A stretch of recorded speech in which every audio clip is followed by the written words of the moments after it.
오늘 풍성한 삶의 기초 22번째 그리고 마지막 시간인데요. 지난 5월부터 한 6개월 정도 우리가 이 책, 좋은 책을 만나서 함께 나누는 시간이 되었습니다. 이제 마지막 시간 같이 읽어 나가면서 정리하도록 하겠습니다. 믿음이란, 이건 좀 더 말하면 신앙이 될 수 있겠는데, 신앙이란 하나님이 하신 일에 전인격적으로 반응하는 것입니다. 이러한 믿음의 특징을 우리는 데살로니가전서 1장 3절에서 살펴볼 수 있습니다. 우리 익숙한 말씀이죠. 같이 읽어보겠습니다. 너희의 믿음의 역사와 사랑의 수고와 우리 주 예수 그리스도에 대한 소망의 인내를 우리 하나님 아버지 앞에서 끊임없이 기억함이니. 아멘. 바울은 데살로니가 교인들의 세 가지 특징, 믿음, 소망, 사랑으로 간단히 표현하고 있는데, 다 설명이 하나씩 붙죠. 믿음에는 역사, 행위가 있고, 사랑에는 수고, 소망에는 인내가 있는 믿음을 가진 사람들이었다라고 설명하고 있습니다. 간단하지만 참으로 중요하고도 심오한 내용을 다루고 있습니다. 인내가 없으면 소망이 아닙니다. 성경적인 소망은 반드시 인내로 나타나게 되어 있습니다. 여러분, 소망하시는 바가 있으십니까? 우리 가정이 이렇게 되면 좋겠다. 내 자녀가 이렇게 되면 좋겠다. 내 삶이 그렇게 되면 좋겠다. 그런데 그 소망에는요, 인내가 필요해요. 성경은 그렇게 말하고 있습니다. 인내의 기도 없이, 인내의 시간 없이 우리의 소망이 쉽게 이루어지지는 않습니다. 그러나 우리는 그 소망을 품고 인내의 시간을 보낼 수 있죠. 그리고 수고 없는 사랑은 가짜, 사랑이 아닙니다. 사랑한다고 말만 하는 것은 가짜입니다. 사랑에는 반드시 수고가 있습니다. 성경이 말하는 사랑엔 수고가 필요하거든요. 여러분, 가족을 위해서 수고하고 계시죠? 그러면 그것이 사랑하고 있는 것입니다. 주님을 위해서 수고하고 계십니까? 그것이 사랑하는 것입니다. 조금도 수고하려 하지 않고 내가 주님을 사랑해, 내가 내 가족을 사랑하는데 왜 이렇게 힘들까라고 생각한다면 성경적인 사랑이 수고하는 사랑임을 깨닫고 넉넉히 이겨내시기를 바랍니다. 마지막으로 믿음에는 역사, 워크가 있습니다. 믿음에는 행함이 있어야 한다는 것인데, 우리가 무언가를 믿으면 그 믿음 말로만 고백하는 것이 아니라 행함으로 반드시 나타납니다. 네 가지 신앙의 단계가 쭉 나오는데요. 먼저 진리가 있습니다. 진리는 하나님이 우리를 위해 하신 일입니다. 2000년 전 예수님 십자가에 죽으신 것이 진리죠. 우리가 믿든지 믿지 않든지 진리는 이미 존재합니다. 오늘도 역사하고 있습니다. 믿음이 바로 그 진리를 우리가 수용하는 거예요. 개인적으로 가져오는 것이 믿음이죠. 하나님이 하신 일에 대한 인격적인 수용. 진리를 믿으면 그때부터 그 믿는 자의 삶에 행함이 나타납니다. 우리가 믿는 내용이 삶에 나타나고, 그리고 마지막 변화에 이르게 되죠. 이것이 우리의 믿음의 중요한 단계이고, 이 책이 전체적으로 가는 방향입니다. 진리에 대한 분명한 이해가 있으면 그 진리를 내가 믿음으로 나의 삶으로 가져오고, 그러면 그 진리대로 조금씩 살아가기 시작하면서 나의 삶의 변화가 나타나는 것이죠. 이 변화의 과정을 기억하십시오.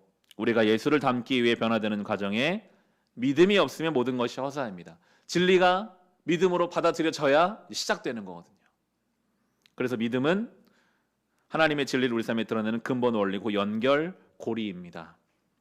하나님은 아들을 희생시키면서까지 우리를 사랑하셨습니다. 우리는 하나님께 특별한 존재입니다. 이게 진리예요. 우리가 부정하려고 해도 이미 하나님께서 우리를 위해서 아들을 희생시키셨고 우리를 특별하게 보고 계십니다. 그런데 우리가 이 진리를 받아들이려고 애쓰면서도 살다 보면 우리보다 잘난 사람을 만날 때가 있어요. 내가 생각했을 때 나보다 잘났다고 생각하는 어떤 사람 만나면 스스로 그렇게 생각하기도 합니다. 나는 왜 이렇게 엉망일까?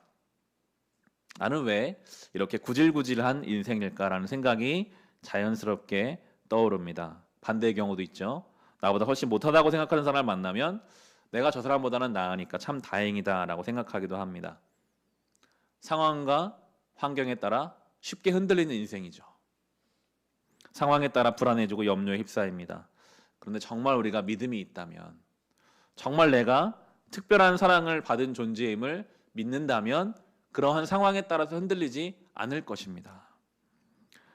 정말 우리가 하나님이 자기 아들을 희생시키면서까지 사랑받고 있는 존재임을 믿음으로 받아들인 사람은 깊은 평안을 경험하게 됩니다. 우리는 늘 이 사이에 있는 것 같아요. 현실은 여러 가지로 우리를 비교하고 우리를 흔들죠. 너는 저 사람에 비하면 아무것도 아니야. 너는 저 사람보다 훨씬 나으니까 교만해도 돼. 여러 가지 모양으로 우리를 흔들려고 하는 현실과 느낌과, 하나님은 나는 너가 어떻든지 너를 죽기까지 사랑한다. 너는 나의 아들이다. 나의 딸이다. 존귀한 존재다라고 말씀하신 하나님. 이 둘 사이에서 우리는 늘 갈등 관계에 있는 것 같아요. 감정을 따라가기 시작하면 한도 끝도 없이 우리가 흔들리는 것을 경험하지만, 믿음으로 살아보려고 하면 든든하게 서는 것을 우리가 경험하거든요. 어떤 날은 이렇게 가기도 하고 어떤 날은 이렇게 가기도 하는데, 훈련은 결국 좀 더 믿음으로 살기를 훈련하는 것이 우리의 삶이겠죠. 모든 영역이 그렇거든요. 공동체의 생활도 그렇습니다. 우리가 교회를 오래 다니다 보면 함께 있기에 힘든 사람이 꼭 생깁니다. 이 목사님은 꼭 생긴다. 그런 것 같아요. 꼭 어디에든지, 특별히 교회에도 있거든요. 그럴 때 우리는 어떻게 해야 합니까? 어떤 사람은요, 그냥 그 사람을 보기만 해도 내 마음의 평안이 깨지는 사람이 있어요. 가족 중에 있을 수도 있고, 친지 중에, 직장에, 교회에 있을 수 있습니다. 오래 알고 지내다 보면 상대방의 약점과 문제점을 훤히 알게 되어 그 사람은 참 피곤하다라고 느낍니다. 그 느낌과 믿음 사이에 우리가 있는 거거든요. 이것은 우리가 느끼는 감정입니다. 그런데 하나님이 그 사람을 사랑하시고 예수님이 그 사람을 위해서도 죽으셨으며 그 사람을 그리스도 안에서 나와 한 가족으로 만드셨다는 진리가 있습니다. 이러한 진리를 믿음으로 받아들이면 그냥 불편하고 피곤한 사람이 될 수가 없거든요. 나는 그렇게 느껴지지만 내가 믿는 진리의 하나님은 그 사람을 사랑하시기 때문에 그냥 불편하고 피곤한 사람이 아니라 하나님이 그를 사랑하시는, 그 사람이 아무리 싫어도 하나님이 그 사람을 변화시키고 계심을 믿으면 그를 향한 우리의 태도와 행동에 변화가 생깁니다. 이게 믿음의 능력입니다. 자꾸만 그렇게 내가 나를 바꿔서 그 사람을 사랑하려고 하기보다 자꾸 믿음으로 그 사람을 대하려고 할 때 변화가 생기는데요.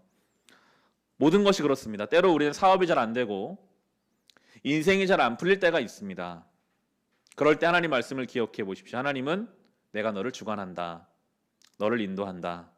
모든 것이 합력하여 선을 이룬다고 말씀하십니다. 이 말씀을 정말 믿음으로 받아들인다면 사업이 잘 안 될 때 다른 사람은 행운이 따르는다는 지질이 운도 없지 하며 조바심 내고 스트레스 받는 것이 아니라 겸손하게 하나님 앞에서 자신과 자신의 사업을 점검하는 여유가 생깁니다.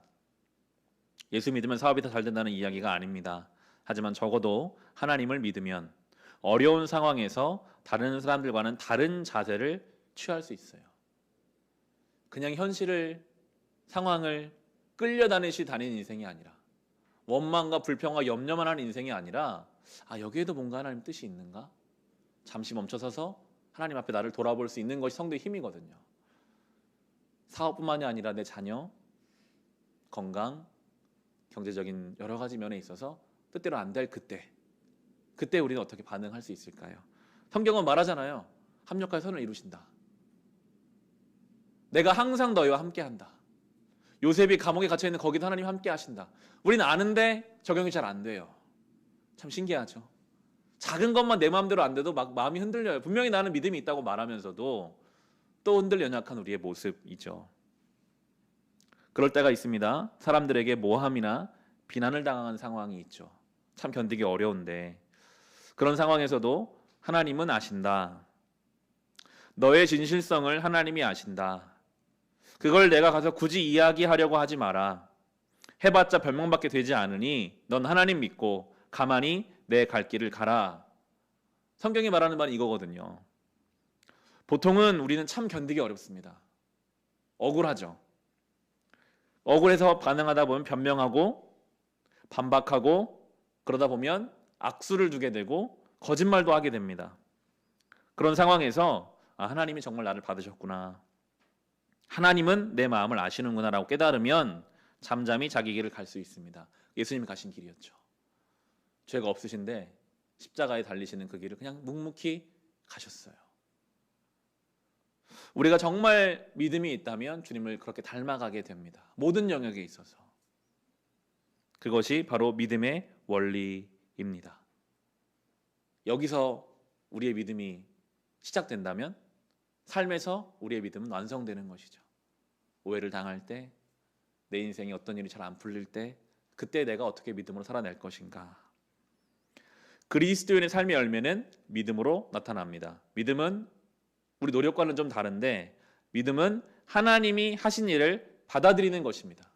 성경의 진리를 받아들이는 것이죠. 진정한 믿음은 열매를 맺습니다. 그렇기 때문에 하나님이 우리를 위해 무엇을 하셨고 지금도 무엇을 하고 계신지를 아는 것이 중요합니다.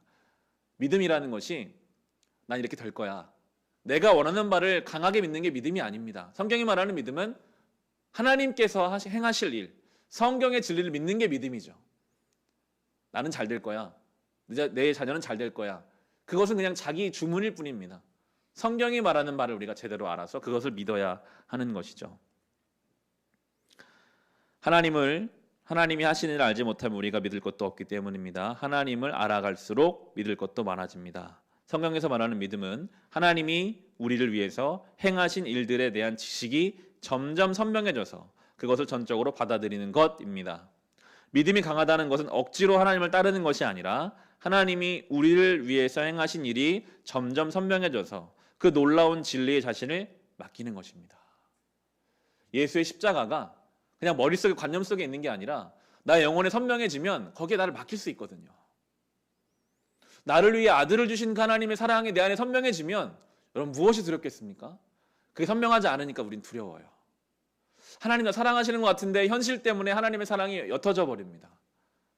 믿음이 강하다는 것은 그 성경의 진리가 내 안에 선명해져서 거기에 나를 충분히 맡길 수 있는 것. 현실보다 크게 그 믿음을 내가 붙잡을 수 있는 것이 믿음이 강한 것이죠. 이게 한순간에 안 되잖아요. 그래서 성경은 그걸 훈련하라고 가르치십니다. 아래에 있는 말씀, 빌립보서 말씀 같이 읽어보겠습니다. 그리고 여러분은 나에게서 배운 것과 받은 것과 듣고 본 것을 실천하십시오. 그리하면 평화의 하나님께서 여러분과 함께 하실 것입니다. 아멘. 바울이 말합니다. 배운 것, 받은 것, 듣고 본 것을 실천하라. 이 모든 내용들 우리가 알고 느껴지지만 이게 삶으로 연결되려면 부단한 노력이 필요하거든요. 디모데전서 말씀 같이 읽어보겠습니다. 저속하고 헛된 꾸며낸 이야기들을 물리치십시오. 경건함에 이르도록 몸을 훈련하십시오. 훈련하라고 해요. 머리로는 들을 때는 와닿죠. 그런데 이게 나의 삶으로 가려면 또 어려움이 있거든요. 부단히 이걸 연습해야 합니다. 믿음으로 싸워보는 것. 오늘도 내 감정이 아닌 현신이 아니라 믿음을 붙잡으려고 노력해보는 것. 어떻게든 성경의 진리가 내 안에 선명해지기를 원하고 바라는 것.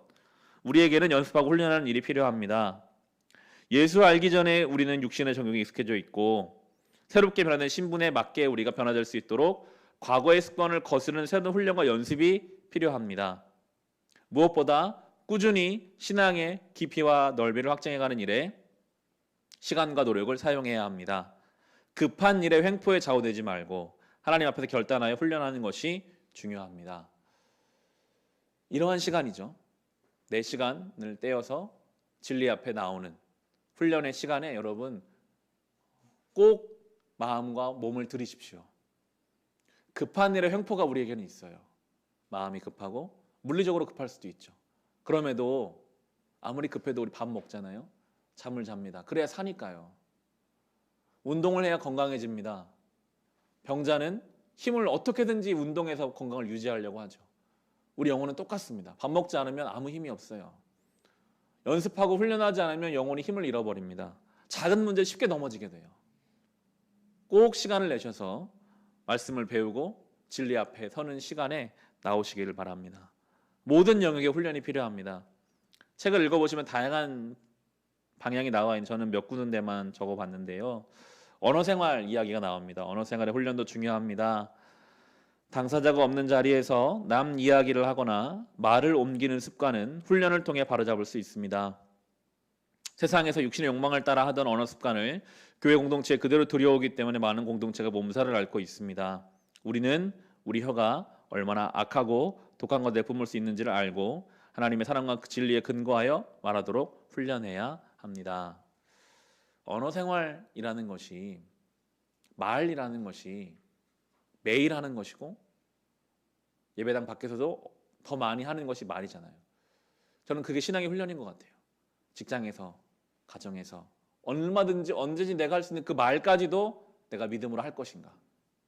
그냥 예배당에서만, 교회에서만 신앙이고 내 일상은 내 일상으로 분리하는 게 아니라 내가 언제나 어디서 할 수 있는 그 말까지도 하나님께 드릴 수 있을 것인가.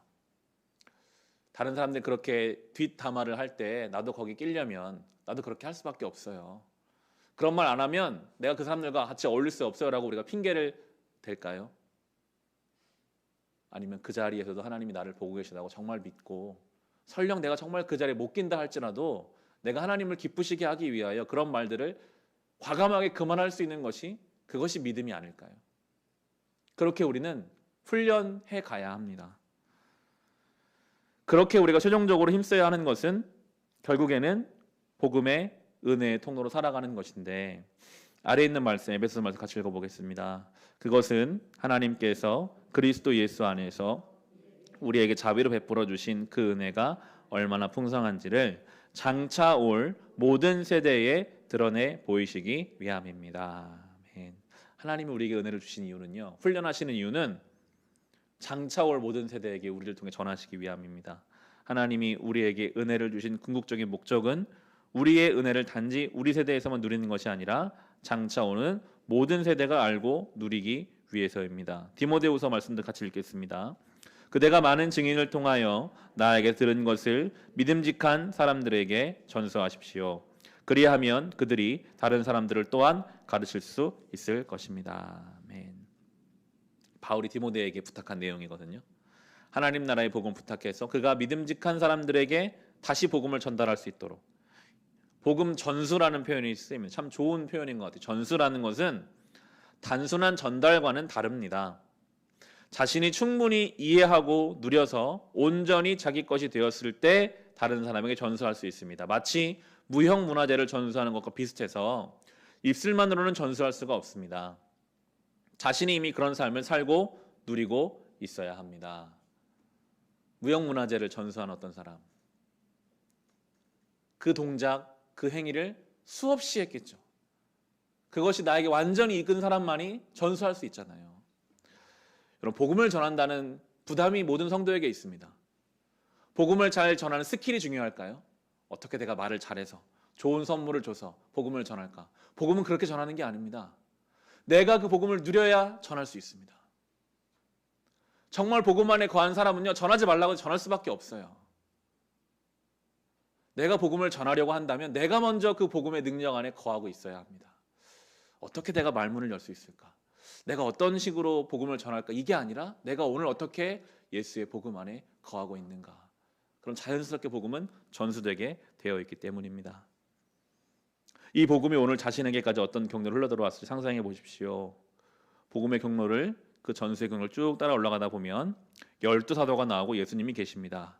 예수님께로부터 복음이 전파되었죠. 이 전수 과정에서 얼마나 많은 사람이 고초를 당하고 핍박을 당하고 더 나아가 죽음에까지 이르렀겠습니까? 이렇게 고귀한 헌신을 통해서 우리에게 복음이 전해졌습니다. 그런데 만약 이 고귀한 복음 전수가 우리에게서, 우리 당대에서 그 맥이 끊어진다면 얼마나 안타깝고 부끄러운 일입니까? 반대로 만약 우리로부터 우리 동시대와 다음 세대의 복음이 풍성하게 전수되는 것을 보게 된다면 우리는 얼마나 영광스럽게 주님을 만날 수 있겠습니까? 어느 날 우리는 죽음의 문을 열고 주님을 만나게 될 텐데, 우리는 다 보잖아요. 죽으면 입고 있던 옷도 돈도 학벌도 다 놓고 그냥 가야 돼요. 거기에 많은 의미가 담겨 있습니다. 하나님 앞에 가면요, 그런 것을 못 가져간다는 거예요. 돈도 명예도 다 여기에 두고 하나님 앞에 우리 갈 때 뭘 가져갈까요? 저는 이거 같아요. 어떻게 복음의 통로로 살았는가? 나를 통해 나에게 주신 그 큰 은혜를 얼마나 통로로 살아갔는가 하는 것을 가지고 우리가 주님 앞에 가게 될 것입니다. 때로 우린 이런 불평을 합니다. 제게는 좋은 리더가 없습니다. 본받을 만한 좋은 그리스도인 리더나 따를 만한 좋은 선례가 없습니다. 제게는 좋은 공동체가 없습니다. 그래서 그리스도인 살아가기가 어렵습니다. 오늘날 한국 교회는 절체절명의 상황. 그렇죠. 정말 그렇습니다. 그런데 초대교회, 복음이 가장 왕성하게 확장되었던 초대교회는 어땠을까요? 결코 좋은 상황이 아니었거든요. 초대교회 당시에는 지금처럼 완성된 성경이 없었죠. 그때는 그저 구약성경 정도 있었을 것입니다. 심지어 예수님에 대한 이야기도 잘 정리되어 있지 않았습니다. 사복음서가 다 완성되지 않았을 때였으니까요. 교회 전통, 교육 프로그램 당연히 없죠. 그런데 굉장히 이단이 많이 일어났었습니다. 잘못된 믿음을 가진 사람들도 많았죠. 유대교의 핍박이 늘 따라다녔고 로마 제국으로부터는 말할 수 없는 고초를 받아야 했습니다. 초대교회의 상황은 지금 우리보다 훨씬 더 열악했을 것이 분명합니다. 이런 교회 공간 없습니다. 몰래 숨어서 가정집에 모여서 예배드렸어요. 오늘 이 내용을 준비하면서 좀 부끄러운 마음이 들더라고요. 코로나로 인해서 정말 어렵다라고 말했지만 초대교회에 비하면 우린 정말 많은 걸 누리고 있죠. 이 당시 예수 믿다가 잡혀가 죽었습니다. 그럼에도 모였어요. 땅굴을 파 들어가서 모였어요. 초대교회 공동체는 성령께 붙들려 있었기 때문인데 여러 어려움 속에서도 성령께서 그들을 하나로 묶어서 성숙하게 하셨습니다. 성령께서 계셨기에 팔레스타인 지역에서 일어난 군소 종교에 불과했던 기독교가 로마 제국의 통치를 뒤집어 엎었습니다. 이는 사회학적으로나 종교 사회학적으로도 이해할 수 없는 현상이었습니다.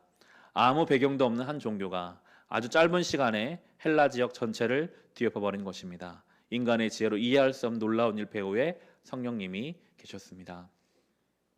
기독교는 여건이 좋아 성장하는 것이 아닙니다. 여건이 척박할수록 사람들은 하나님을 의지하고 성령님의 인도를 구합니다. 오히려 상황이 좋을 때는 사람들이 하나님을 의지하지 않아 교회가 세속화되는 경우를 많이 봅니다.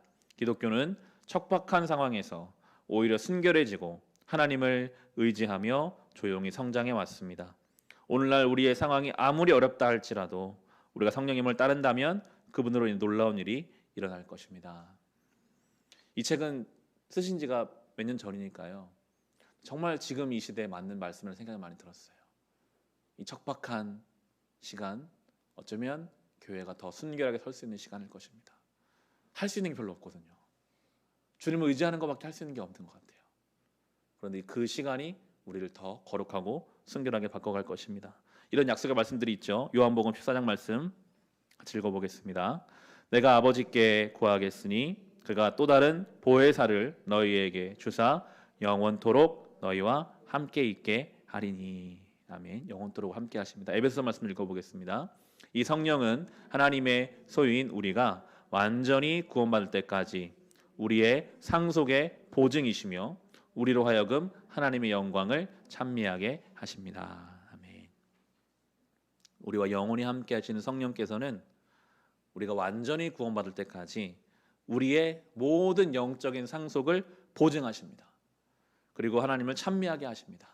우리를 도우시는 보혜사 성령께서는 우리를 인도하시고 이끄시고 보호하십니다. 그러므로 자신을 이끌어줄 수 있는 성숙한 리더가 없다 해도 너무 낙심하지 마십시오. 오히려 그렇게 어려운 상황일수록 성령님을 더욱 의지하십시오. 성령님도 성경의 진리를 통해 일하시니 성경을 깊이 묵상하며 성령님의 도우심을 구하십시오. 이렇게 풍성한 삶의 기초를 놓고 누리며 살아갑시다. 요한복음 10장 10절에 예수님이 그런 말씀하셨어요. 내가 온 것은 양으로 생명을 얻게 하고 더 풍성히 얻게 하려는 것이다. 우리에게는 이미 구원의 생명이 허락됐죠. 또 한 가지 약속하신 것이 풍성한 생명이거든요. 성도로서 풍성한 삶을 누려 살아가시기 바랍니다. 얼마나 놀라운 신비와 하나님의 은혜가 있는지요. 염려와 두려움 가운데 사는 인생이 아니라 정말 풍성한 이 믿음의 은혜를 누리며 살아갈 수 있기를 우리 주님의 이름으로 축원합니다. 우리 앞서